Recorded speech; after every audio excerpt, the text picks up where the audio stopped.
wuxuu wiilwaal ahaa geesi dagaalyahana haddana keligii taliyuu ahaa. wuxuu ahaa daafaca iyo daryeelka danaha bulshadiisa nin hurdada iyo harsigaba u seega. haddana wuxuu ahaa isla bulshadaas nin gacan bira ku maamula, marar badanna cayaayir ku laaya. nin aad looga cabsado ayuu ahaa. sidaasoo ay ahaydna waxaa dadkii uu u talin jiray ka soo dhex baxay rag isku taagay, rag uu sina uga ilheli waayey, gadaalkiina iyagu hah iyo huhba kaga yeersiiyey. waxaa raggaas ka mid ahaa marahaygana ugu yaabadnaa nin la odhan jiray cigaal iley oo af iyo adinba garaadka in badan ugu babac dhigay. sidiisa ayuu gabyaa ahaa, oo sidiisa ayuu dagaalyahan ahaa, oo sidiisa ayuu dadka uga digtoonaa, goor walbana isaga ilaalin jiray. waxay labadu ahaayeen xigaalo dhow, ismase indha buuxin jirin. wuxuu cigaal weligiiba ka hawoon jiray sida dadka kale inuu garaadka uga baqo. nin la loolama waxbana aanu ogeyn ayuu ahaa. sidaas awgeedna in badan ayuu garaadku isku dayey inuu dabinna u maleego, marnabase waa ugu soo dhici waaye. ma yarayn inta jeer oo uu u soo diray dhallinyaro goor habeena gaadma ku soo disha. hase ahaatee waxay ku soo noqon jireen iyagii oo uu cigaal qaarna laayey, qaar kalena uu dhaawacayoo wax jaban iyo wax jiisa uu ka dhigay. waagii dambe wiilwaal oo garan la si alla si uu cigaal uga ilhelo ayaa goor ay habeen barkii tahay waxay sheeka dhex martay dumarkii u dhaxay middood. jeer dambe oo ay kala seexan lahaayeen ayuu ugu faanay geyiga ballaarka badan ee ay ku dhaqan yihiin inuu isagu rag oo idil ugu xirri badan yahay, ugu xeel dheer yahay, ugu geesisan yahayoo nin u soo bareeri karaaba aanu ku noolayn. markaas bay waa dahabe waxay ku tiri, garaadow arrintu ma aha siday adiga kula tahay, dunida rag kalaa kula jooga. waxay ahayd jawaab uu aad uga argagaxay, maxaa yeelay ma ahayn mid uu marnaba filaayey. yaab iyo cabsi isku dhafan ayaa alla u keenay. waa kushadayoo waa kululaaday. meel uu jirayba shaki baa si degdeg ah maankiisa ugu soo uruuray. markaas buu weynaalistii uu ku fadhiyey inta kor uga booday qoftii dumar ahayd haw ku soo yidhi, oo sidii libaax toog lala helay dusha kaga dhaca. isaga oo si laxaw leh kolba dhan ugu seeraarinaya ayuu ku yidhi, sheegnaa ninka aad og tahay ee cid kula ogi aanay geyiga joogin, anigana ii babac dhigi kara. ogowna halhaleel haddii aad iigu sheegi weydo kurkaagu kuma ooli doono oogadaada inteeda kale. dabadeedna iyadii oo isku dayaysa farihiisa xoogga badan inay luqunteeda ka fujiso ayay tiri, garaadow ninka aan sheegayaa waa midka igu soo dhiiraday, oo isaga oo og inaan adiga kuu dhaxo habeenada aad iga maqan tahay igu soo dheelmada. waa ninka waaga ii bariya, isaga oo iga raba inaan dharka isaga furo. markaas buu sidii hore si ka daran u cadhooday.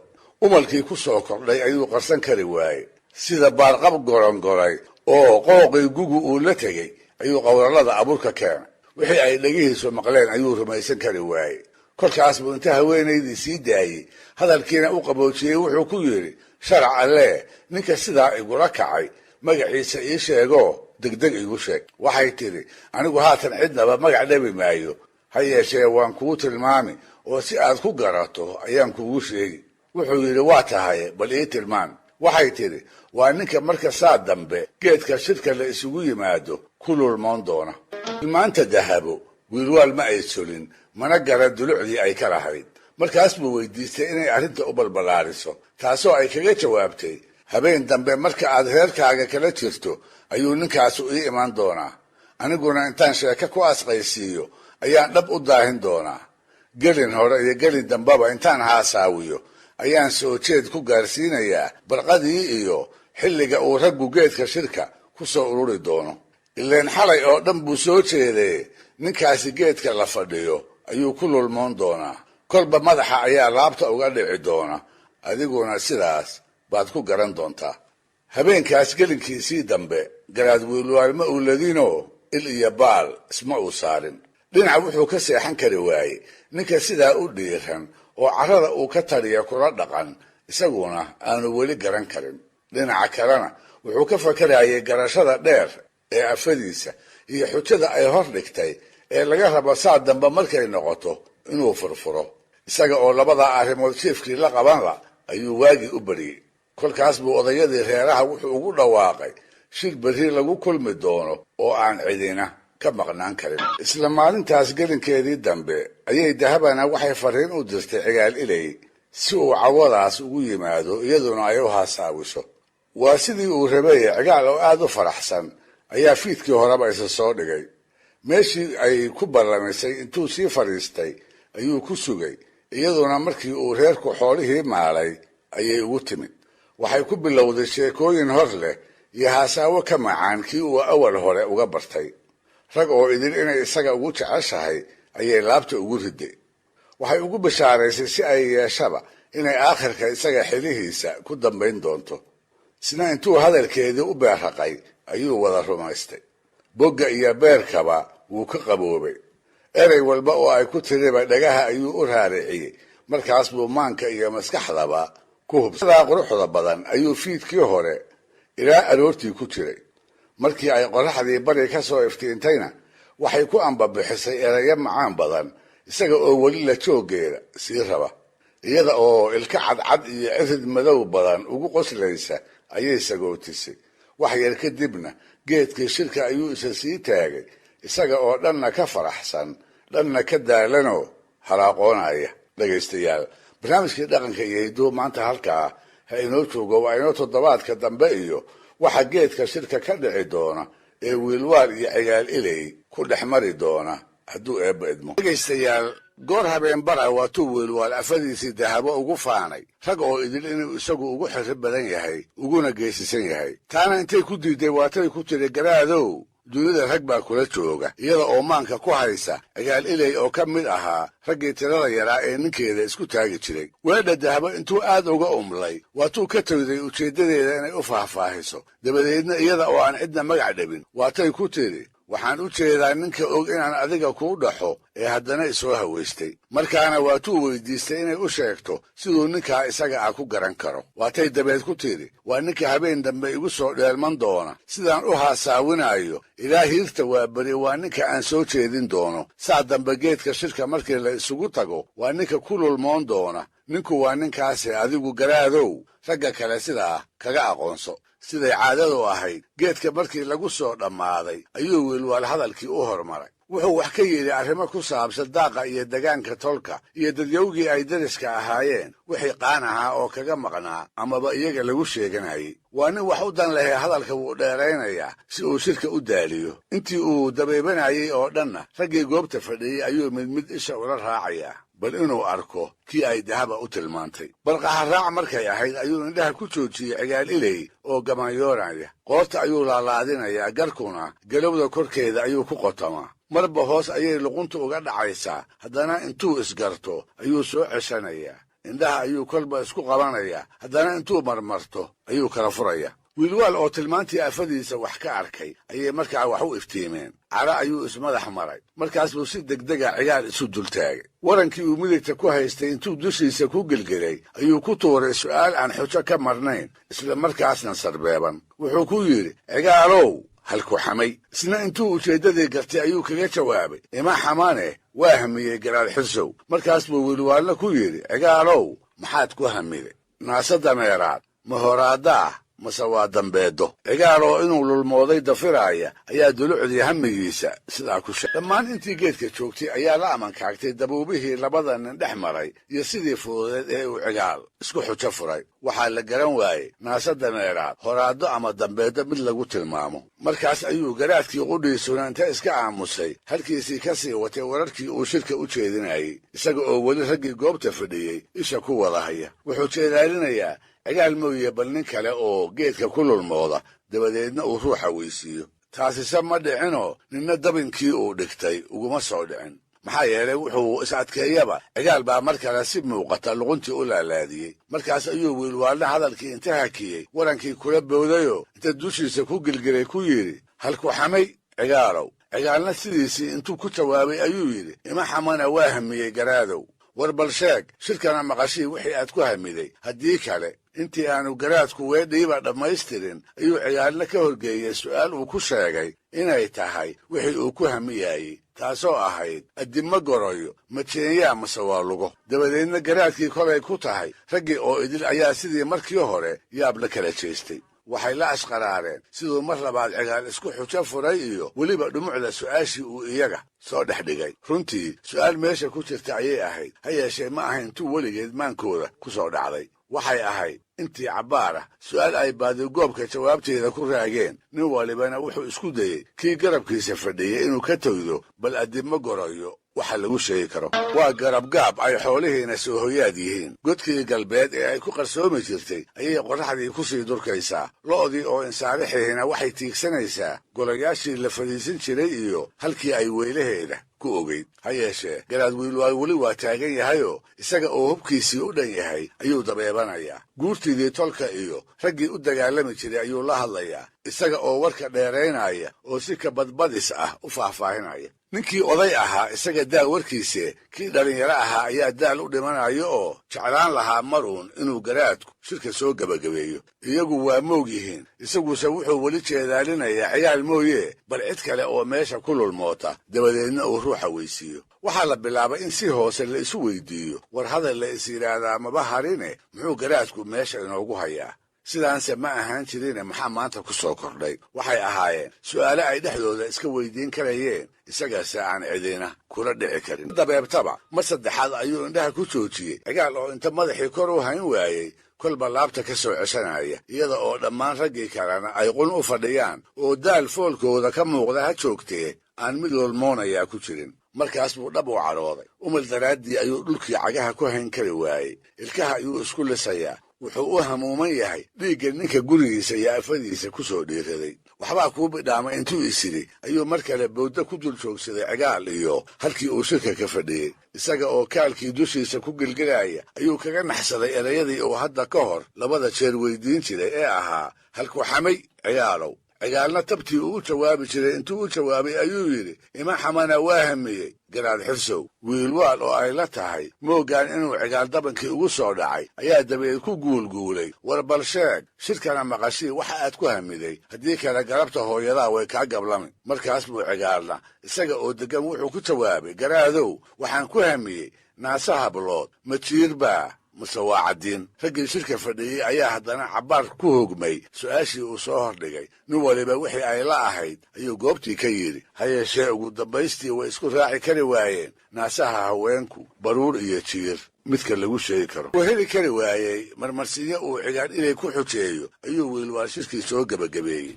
dabadeedna nin waliba reerkiisii ayuu u dheelmaday, iyada oo lagu wada howlan yahay helista jawaabaha su'aalihii cigaal soo jeediyey. fii dambe maray tahayoo xoolihii ay xeryaha ku xasileen ayay wiilwaal iyo afadiisii isku keliyeysteen. wuxuu uga warramay shirkii iyo sidii ay wax uga dhaceen. wuxuu ku yidhi, raggii shirka joogay nin keliya ayaa 3 jeer iila ekaaday wax lulmoonayo oo hurda hayso. ha yeeshee kolkii aan weydiiyey sababta uu 3 jeerba la lulmooday ayuu ku andacooday wixii uu la fooraray inaanay lulmo ahayn uu ku hamiyaayey arrimo wareeriyey oo uu jawaab u waayey.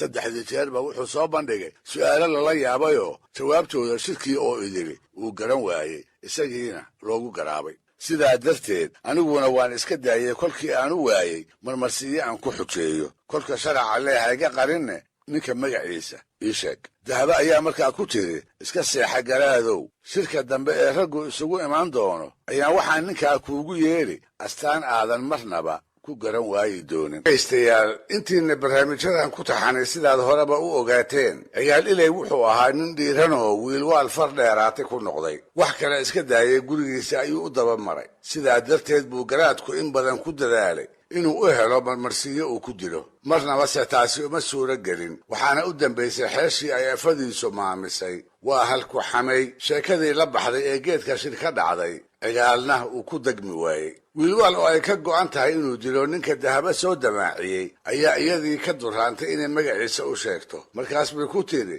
cidna magac dhabi maayee tilmaan baan ku siin. habeen dambe intaan u yeedho markuu ii yimaado ayaa ninka go'iisa sare tafta ka goynayaa. adiguna markaad geedka isugu timaadaan waxaad isu fiirisaa go'iisa iyo go'yaasha ragga kale. ninka isoo haweystay waa midka uu go'iisu taf go'naan doono. hawraarsan ayuu yidhi, habeenkaana sidaas bay ku kala seexdeen. maantii lagu ballamay ayaa la isugu yimi geedkii lagu shiri jiray. siduu tashigu ahaana xalay gelinkii hore oo dhan wuxuu cigaal la joogay dahabo oo uu qalbigu u ruxanayay. cawaysin dambe ayuu ka dheelmaday isaga oo faraxsan, asii aan ogayn go'a uu huwan yahay inuu taf go'an yahayoo mandiil ay nabasta soo gashatay ay dahabo kaf kaga siisay. had iyo jeer cigaal ilay geedka shirka wuu ku soo hormari jiray. maalintaasna iyada oo rag yari fadhiyo ayuu soo gaaray. go'iisii intuu doonyooday ayuu nin ay shaxwadaag ahaayeen jalo la dhigtay. cabbaar kadibna intay shaxdii iska joojiyeen ayay ku biireen raggii kale oo marna kaftamaya marna iswaraysanaya. waxay kaftanka iyo iswaraysigaba ku sugi jireen garaadka oo ay u badnayd goor uu raggu jectaday inuu geedka yimaado. cigaal oo dhagaha u raaricinaya gabyaatix uu dhowaan tirshay ragga ku maaweelinaya ayaa gundihiisa eegay. suu wuxuu arkay go'dii uu doonyeysnaa qaybtiisa hoose oo cad idili uu ka maqan yahay. markaas buu inta yaabay hoos isu weydiiyey, torow go'ow waaba cusbaaye yaa tafta gooyey. dareen baa galay. weli wuxuu xusuusan yahay shirkii hore siduu ugu sigtay. wuxuu u qaatay kanina inuu yahay shirqoo la rabo in dilkiisa loogu marmarsoodo. sow inuu haddaba si deg deg ah maanka uga shaqaysiiyaa lama gudboonaan. markaas buu sidii isaga oo la faqaaya raggii geedka fadhiyey midba mar soo dhinac fadhiistay. go'ii uu nin waliba huwanaa ayuu taftiisa cad ka gooyey si go'yaasha la qabo oo idili ay isku mid u noqdaan, kiisa keliyihiina aanu u tafgo'nan. hortaas goor aan ka fogayn ayuu wiilwaalna madashii soo gaaray. halkii geedka ugu hooska badnayd ayuu salka dhigay. markiibana wuxuu bilaabay hadal hadoofaho uu ku qarinayo dantii dhabta ahayd ee uu shirkaba u wacay. wax yar kadibna intuu hadalkiisi kadiisa u hakiyey ayuu seeftiisii galka kala soo baxay. tii oo gacantiisa midig ka walac leh ayuu la dul tegay cigaal kuna yidhi, muxuu cigaalow go'aagu la tafgo'an yahay? kiina isaga oo aan jawaabin ayuu fiiriyey qaybta hoose ee go'iisa. wuxuu iska dhigayaa wuxuu garaadku sheegayo nin aan markaas ka hor warba u haynin. haddana raggii shirka fadhiyey intuu isha wada mariyey ayuu wiilwaal kor u eegayoo ugu jawaabay, garaadow waa runtaayo go'ayga cad waa ka maqan yahay. maxaase aniga igu gooni ah haddiiba inta badan ragga meesha fadhiya ay go'yaashoodu wada taf go'an yihiin? mar qura ayuu nin waliba go'iisii hoos u eegay, mase cad dhan baa ka maqan. yaab baa lala kala jeestay. garaadkiina amankaag buu la madax wareeray. maalintaasna cigaal xujo waa loo waayey. xirribtiisii weynayd ayaa badbaadisay. ha yeeshee wiilwaal weli ma samrin. hor aan la filayn ayuu wiilwaal shirkii soo gebagabeeyey isagoo guddoomiyey cigaal mooye ragga kale inuu geedka ku kala dareero. sababta sidaa deg dega uu shirka ugu soo gebagabeeyey waa la garan waayey. waxaase ka daraydoo nin sheega la waayey sababta uu cigaal keliya ula haray. inkastoo aan cidina la ogeyn, haddana waxaa ka go'nayd inta aan qorraxdu dhicin inuu cigaal ka faraxasho, sidaasna uu ku eedsiiyo dhiiridii uu afadiisa ku haweystay. waxaa geedkii isugu soo haray wiilwaal, cigaal iyo labadoodii sange oo meel u muuqata ugu shakaallaa. dabadeedna wiilwaal oo maagan inuu ku asadihiyo sabab ka duwan tii uu ula haray ayaa cigaal ku yidhi, in dhoweyd si gaar ah uma aynu kulmin. sidaa darteed baan waxaan gartay ilaa qorrax dhaca in aynu iska sheekaysanno innaga oo manjamarayn iyo taxtaxaash banka jigjiga ugu dhex saqaafayna. weedhaas iyada ah cigaal umuu riyaaqin. wuu dareensaday. wuxuuse goostay inaanu taladiisa diidin, isla markaana uu aad isaga ilaaliyo. ha la yeelo garaad ayuu ugu jawaabay isaga oo weliba u ilka caddaynaya. waa kuwaa haddaba iyagii oo bartamaha banka dhex saqaafaya, labadoodii baxdowna ku jooga. mid waliba qalabkiisii dagaalka ayuu ku raran yahay. danta garaadku waa cigaal inuu gaadmo ku aao, inuu haad ka helo oo markuu isdhigto uu labada waran isu dhaafiyo. waa kuwaa isgarab wada, labadoodii farasoo si qabow ula kadlaynaya. wiilwaal baa sheekaynaya oo hadba iska keenaya qosol aan bushimaha dhaafsiisnayn. cigaalna isaga oo ka digtoon ayuu ka wargurayaa. ilqooreedda ayuu ka eegayaa. wuxuu og yahay ilmilicsana allaha ka dhigay hadduu ishalmaamo inuu halhaleel kurka kaga jari karo. gacanqaad kasta oo xaggiisa laga fili karo ayuu si dhiifoon ugu ay cabbaar sidaa ku wada socdeen. wax ilbaad ahna uu cigaal ka waayey ayuu wiilwaal ku tashaday inuu xeesha bedelo. faraskii uu ku joogay ayuu ka degay. markaas buu cigaalna kiisii ka degay. dabadeedna iyaga oo labadii neef taxaabanaya, qorraxdiina ay sii galbanayso, ayaa waxaa wiilwaal u muuqday haad gorgor iyo dafo miirana oo meel dhulka iyo daruuraha dhexdooda ah ee haabaysa, kolbana dhinac u dilaamaysa. mar keliya ayaa waxaa ku soo dhacday inuu haaddaas cigaal ku jeediyo markuu kor u eegana uu luqunta ka rido kolkaas buu inta socodkii faraska iyo kiisiiba hakiyey wuxuu ku yidhi cigaalow bal maleeyo maxay haaddaasi ku dhacaysaa cigaalna ileen waa nin dhab u digtoone markiiba wuxuu gartay dulucda su-aashii wiilwaal isaga oo aan kor iyo hoos midna eegayn indhihiisuna ay gacmaha garaadka dul joogaan ayuu ugu jawaabay marba labadeenna kii eega ayay ku dhacaysaa wiilwaal baa kolkaa candhuuf dib u liqay waxay ahayd maantii uu naftiisa u qirtay xirib iyo xeel af iyo adin sir iyo saaq sina inuu cigaal ilay kaga saayid calayn waayey markaas buu go'aansaday inuu la nabdo dabadeedna wixii hub ahaa ee uu sitay intuu dhulka ku daadiyey ayuu gacan salaameed u soo taagay isaga oo ku leh inaa adeerow galabta laga bilaabo colaadaadu uguma jirtee tayaduna ha kaa baxdo marka hore ooryahayga iyo guryahayga iidaa mugga xigana garaadka aan ahay sida dadka kale iigu maamuusoo shirka bartida ha igula akeekamin hana isku kaytaagin ciyaal bay kolkaa neef kululay ka soo kuday inkastoo dhiiladii uu qabay ay laabtiisa weli wax kaga harsan yihiin haddana hadalkii uu maqlay wuu u bogay markaas buu ugu jawaabay waa tahay garaad taladaada ayay ku dhan tahay loona noqon maayo waa hawraarsan iyo guddoon galabtaasna iyada oo nina aanu midka kale ka irdhaysnayn ayay reerahoodii u kala carraabeen waa dambe oo uu gaboobay ayuu garaadku sheekeeyey wuxuu ku dheeraaday hoog iyo ba wixii uu rag ku falay wuxuu ku xijiyey wixii isagana ay rag kale ku markadeen iyo tabihii ay uga saayid caleeyeen si gaara wuxuu u xusay arrintii isaga iyo cigaal ilay dhex martay ee ay waagii dambe ka heshiiyeen kolkaas buu sheekadii wuxuu ku soo idleeyey rag hooyadiisna waan u hayayoo walaalow wax uu ku dhaamo waan waayey taasoo noqotay hawraar ay soomaalidu ku mahmaado gaar ahaan markii la isla helo tan eebba mooye awood kasta oo kale